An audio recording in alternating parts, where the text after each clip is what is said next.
अस्सलाम वालेकुम। Concept of elimination chapter का ये भी लेक्चर नंबर 6 है, जिसमें हम आज प्रॉब्लम्स ऑफ यूरिनरी एलिमिनेशन को डिस्कस करेंगे।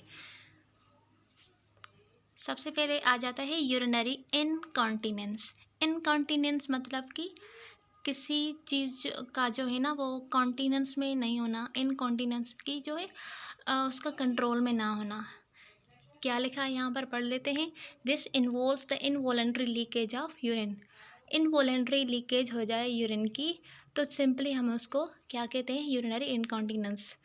Type of incontinence including stress incontinence, urge incontinence and overflow incontinence.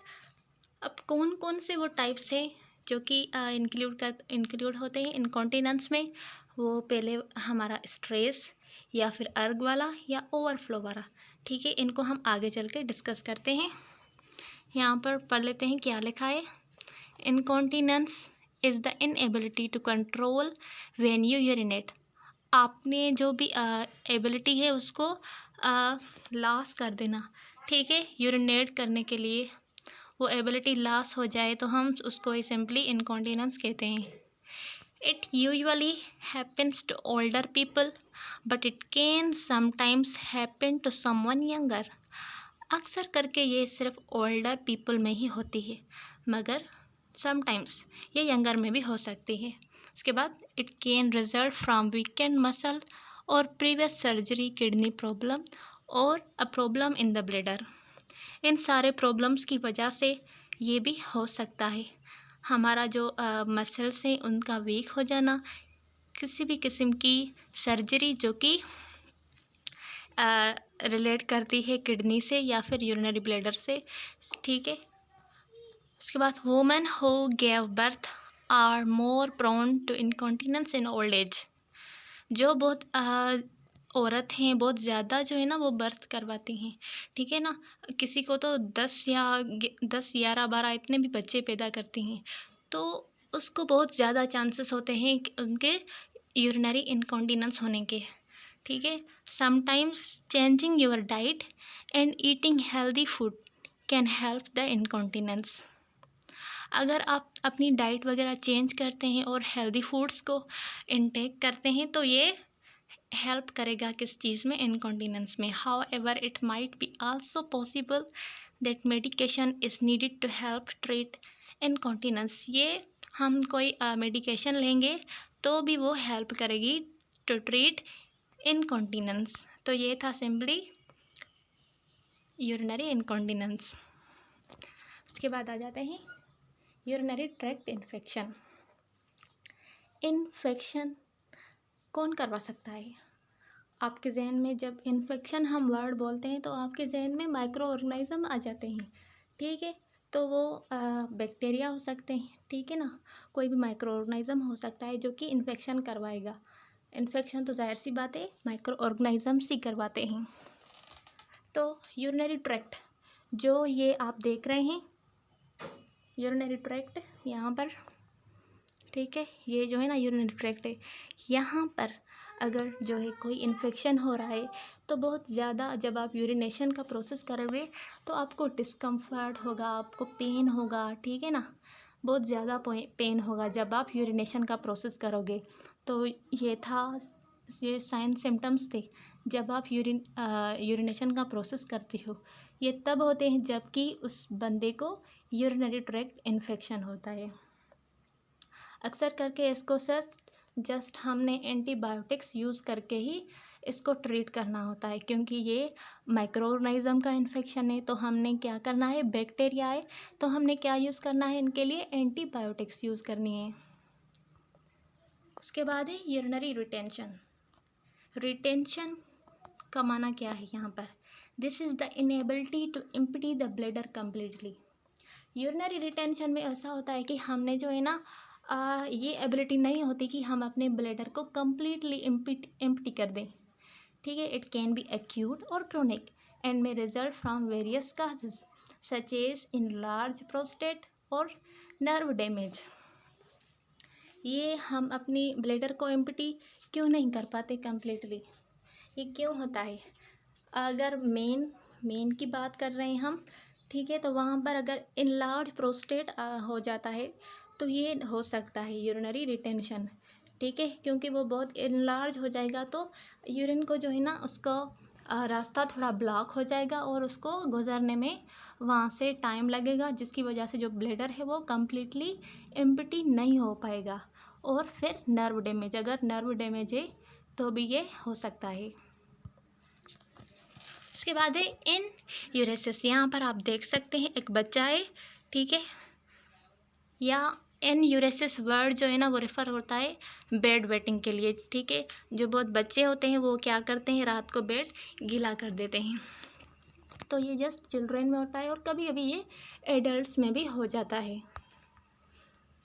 इसके बाद है किडनी स्टोन्स। किडनी में हार्ड स्ट्रक्चर या हार्ड कोई भी मिनरल्स या साल्ट की डिपोजिशन की वजह से जो वहाँ पर स्ट्रक्चर बनता है तो उनको हम क्या कहते हैं, स्टोन्स, ठीक है। तो ये सिंपली बहुत ज़्यादा किसी मिनरल या साल्ट की इनटेक वर्क करने से हो जाते हैं किडनी में stones. Neurological issues, condition like multiple sclerosis, Parkinson disease और स्पाइनल कॉर्ड इंजरीज, ये जो सारे हमने ऊपर डिसऑर्डर पढ़े ये न्यूरोलॉजिकल इशू थे। अगर ये ऐसे न्यूरोलॉजिकल इशू हो गए तो ये भी यूरिनरी प्रॉब्लम को डैमेज कर सकते हैं। ड्यू टू नर्व डैमेज ये भी लीड कर सकते हैं कि यूरिनरी प्रॉब्लम हो, ठीक है। उसके बाद हमने फ्रीक्वेंसी देखनी है, कौन कौन सी फ्रीक्वेंसी कैसे होती है, ठीक है। नॉक्टोरिया मीन्स नाइट टाइम में फ्रीक्वेंट हो जाए यूरिनेशन का प्रोसेस, फ्रीक्वेंट ड्यूरिंग नाइट। एक बंदा है उसको दिन में तो वो नॉर्मल है पर रात को वो उसको बहुत ज़्यादा फ्रीक्वेंसी है कि जो वो जाकर वाइडिंग करे। अर्जेंसी, एक बंदे को ना बहुत स्ट्रॉन्ग फीलिंग होती है डेट ही और शी वांट्स टू वाइड, ठीक है, ऐसे भी होता है, आपने नोट किया होगा। डिसयूरिया, इसका क्या मतलब है? Dysuria means painful voiding, injury infection या फिर स्ट्रक्चरल प्रॉब्लम्स। अगर किसी को कोई इन्फेक्शन है या इंजरी इन्फेक्शन है तो उस वजह से पेनफुल वाइडिंग होती है तो उसको सिंपली हम डिसयूरिया कहते हैं। हेजिस्टेंसी, डिफ़िकल्टी इन इनिशिएटिंग वाइडिंग, इसमें क्या होता है जब कोई बंदा वाइडिंग के लिए बैठता है तो उस वक्त जब वो इनिशिएट करता है वो प्रोसेस तो उस वक्त उसको डिफ़िकल्टी होती है, बाद में नहीं, इनिशिएट करने के वक्त, okay. Enuresis repeated involuntary voiding beyond 4 to 5 years old, जैसे कि हमने पहले ही इन यूरेसिस को पढ़ा कि 4-5 साल वाले जो बच्चे होते हैं उनमें सिंपली जस्ट ये होता है। उसके बाद है पोलेकोरिया में क्या होता है, जैसे नॉक्टोरिया में हमने कहा कि नाइट के वक्त जो है ना वो ज़्यादा उसकी फ्रीक्वेंसी इंक्रीज़ हो जाए, और ये जो है पोलेकोरिया ये ऑपोजिट है सिंपली नॉक्टोरिया के, जिसमें फ्रीक्वेंट डे टाइम यूरिनेशन होती है। उसके बाद हमने पहले जो इनकॉन्टिनेंस में पढ़ा था कि उसके वो आगे भी जो है ना वो सब स्टेप्स हैं, ठीक है, जो हम आगे चल के पढ़ेंगे वो ये हैं। नंबर 1 है स्ट्रेस इनकॉन्टिनेंस, अर्ग इनकॉन्टिनेंस और रिफ्लेक्स इनकॉन्टिनेंस।